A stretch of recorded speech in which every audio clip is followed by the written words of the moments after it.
former GWF Global Wrestling Federation and former World Wrestling Federation superstar and the owner of Big Bully Nutrition. On the line with us, we have Big Bully Busick. How are you doing? Andrew, JT, what's happening? Let's see, you're on the West Coast, Andrew's on the East Coast, and I'm up in beautiful Steubenville, Ohio. What life is good. Definitely. Now, we've got a list of questions. Fans have sent us in some questions, so if you don't mind, let's go ahead and get started. All right, let's have at it, guys. Now, of course, the first question is a generic question, as always. Growing up, were you a wrestling fan? If so, who'd you look up to? I was the biggest wrestling fan you ever seen in your life. It started back in Pittsburgh. They had a Saturday night, 6 p.m. It was called Studio Wrestling. The host was Chili Billy, Bill Cardell, and this was the era when Bruno was coming into his reign. And certainly Bruno was a guy that I actually looked up to in growing up. And, yeah, I was a huge fan. I mean, a huge fan. Now, I take it you probably went to the shows. Did you get the chance to mingle with Bruno? Of course, back in the day they were, huge superstars. Nowadays it's a little easier for fans to get to him. But back then, it was harder. Did you ever get the chance to meet him? Well, I mean, it's not as if Bruno's a whole bunch older than I am, but you figure if I was 12, Bruno, I don't know what Bruno's age is, but, he was already an adult. So, as I grew up and Bruno's career progressed, it went up through my teen years and up into the 20s until I started in the business. But I did not get a chance to actually mingle with him, but I was the truest sense of a mark that I would follow. I would look for his training habits and his training routines. And then there was other wrestlers in the area. There was Johnny DeFazio, Jumpin' Johnny DeFazio, Dominic DeNucci, Baron Cicluna. These are all guys that I grew up watching. Little would I know that I would wind up in the ring with them. Mm-hmm. Now, before actually training to become a professional wrestler, you were an active police officer. What was that like, and what made you decide that, hey, I'm going to become a professional wrestler? Well, we could even go back a little further than that, because professional wrestling played such an influence on me as a child growing up that I fell in love with the sport in itself. I wrestled in high school and I wrestled in college, and thanks to the influence of Bruno, I became a very active power lifter. Well, my first competition was a bodybuilder, but that just didn't go over real well, and I jumped right into powerlifting. And then I had the wrestling in high school. And then I became a cop actually when I just turned 19 years old. They say I may have been the first cop in the United States to be hired under 21. I don't know. Oh, wow, that's actually a good accomplishment. My next question for you is, of course, back then in those days, wrestling training was a lot harder than these days where they just throw somebody in the ring nowadays. Can you describe to our listeners what your training was like? Well, I don't know if you might not have that backwards. I mean, certainly by the time I went into the ring, there was a fellow here who was actually from Steubenville, Ohio. His name was Mike Padusis, and Mike was visiting his family, and I grabbed him because there was some influenced family ties in the area, because Steubenville is not a big area, but the whole Pittsburgh tri-state area consisted of all steel mill towns. And in each town there was 20,000, 30,000 people.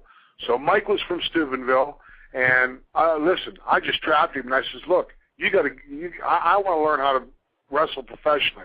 And then, at that time I didn't know the business.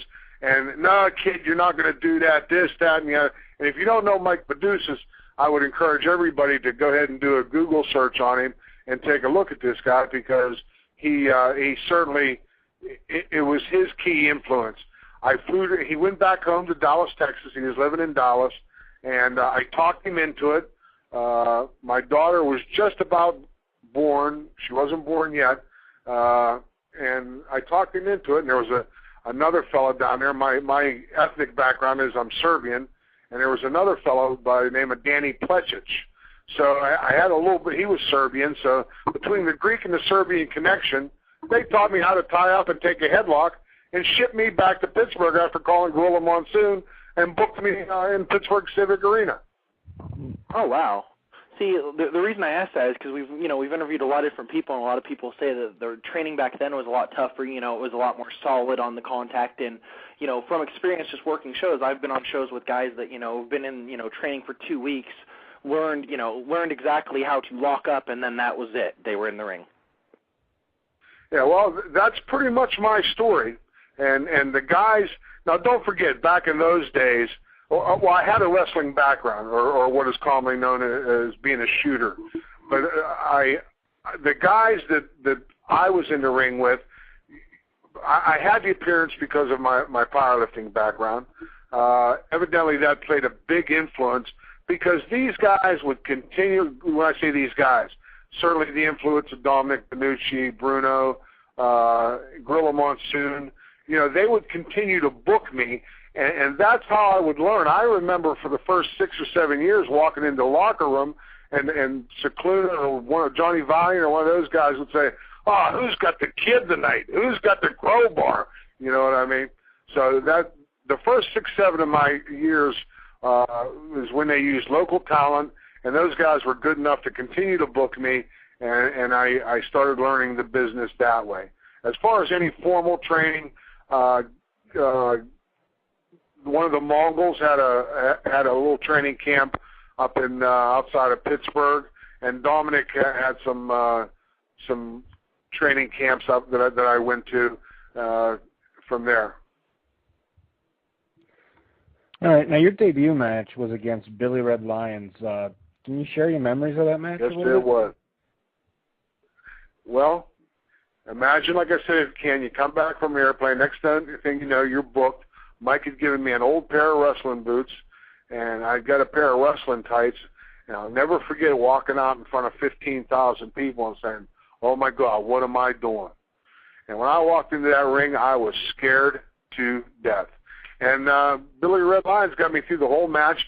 There was a referee there by the name of Izzy Moydell, and another guy that I'd watched growing up, and they got me through the match. Probably what I remember most about that match was certainly the match was terrible. I mean, it had to be, just knowing what I know today.